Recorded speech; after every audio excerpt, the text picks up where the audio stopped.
Okay, 13.2 is nuclear physics. It's a continuation from the atomic and nuclear physics that we did earlier. Now, the first portion is explaining, it's a Geiger-Marsden experiment, which is the same experiment as what we use to determine the constituents of an atom, right? The same experiment can also be used to determine what's the approximate dimension of an atom. So a gold atom, for example, over here. What they've done is basically equated the kinetic energy of an alpha particle, which, by the way, can be measured by the source of the alpha particle. They've equated that to the elastic potential energy. Why? Because when an alpha particle approaches a gold atom, there will be a point when the alpha particle has completely stopped. This is called the distance of closest approach.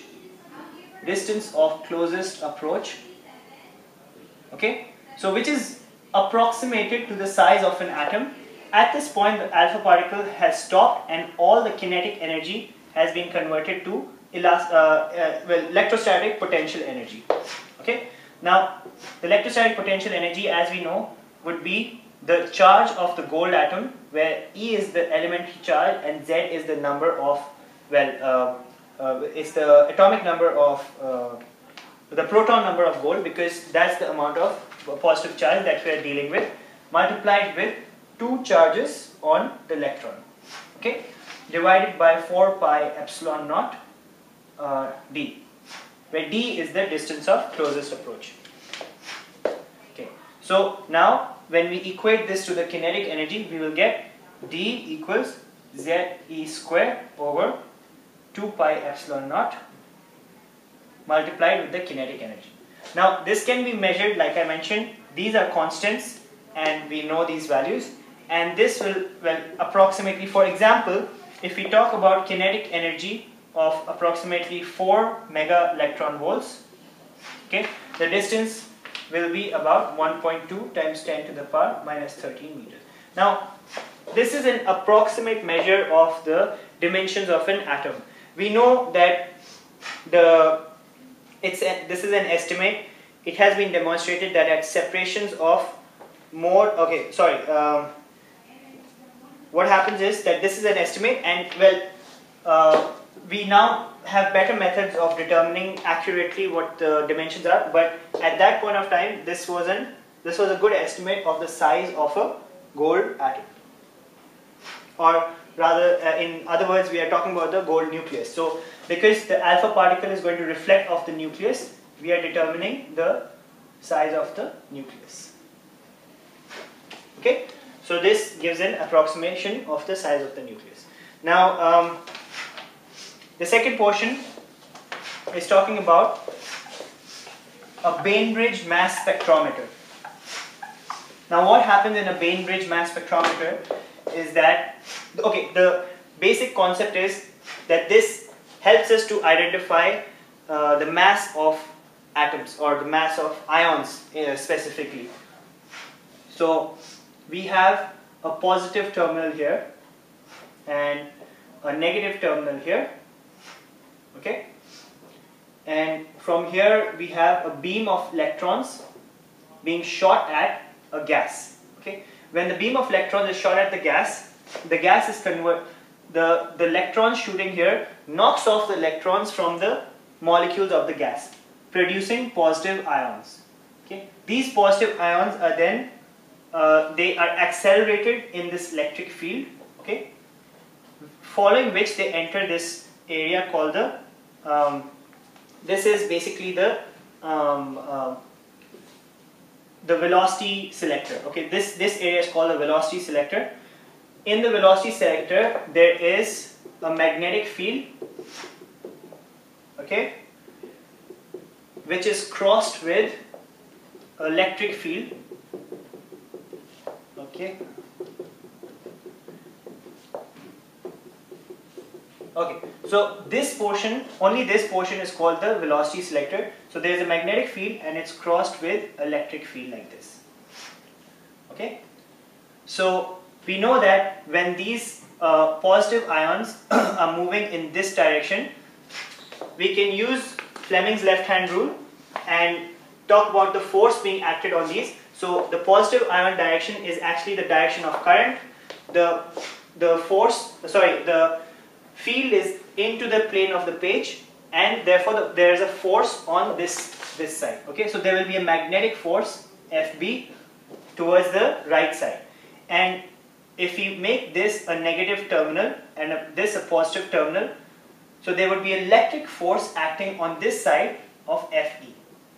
Okay, so now the force of magnetism will be BQV. Okay, dependent on the charge and the velocity of these ions, and the electric force will be EE, or rather the charge multiplied by the electric field. Okay, so if I were to have this ion move straight through, okay, I would have BQV equals to QE.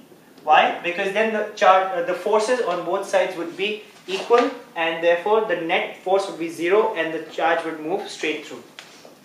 So if that is the case, I would have the velocity equal to the electric field divided by the B field.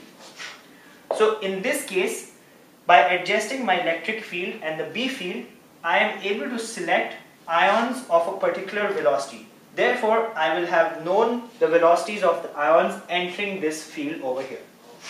From here on, what happens is, these are positive ions of a certain velocity v, which is known now, and so from Fleming's left-hand rule again, we know that there will be a force being applied over here, okay, and because of this force, these ions will move in a circular path. Okay, now when they move in a circular path, there is a detector over here, and this force Fb will be equal to the centripetal force mv square over r. Okay, and we know that this force is equal to BQV with mv square over r. Okay, so we cancel that and we can get the mass, which is equal to BQR over V.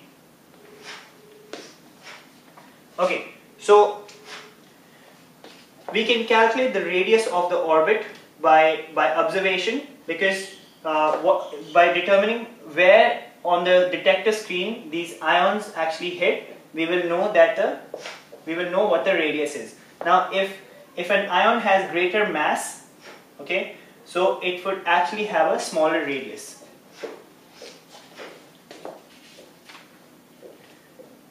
Okay, so I'm sorry, if the ion would have a greater mass, it would have a greater radius. Something akin to a heavier truck turning in a circle, which would have a larger radius, because all of them are actually at the same velocity. Something with a smaller mass, as you can see from here, would have a smaller radius. Okay, so by determining the position at which it hits the detection screen, you would be able to identify the mass of the ions.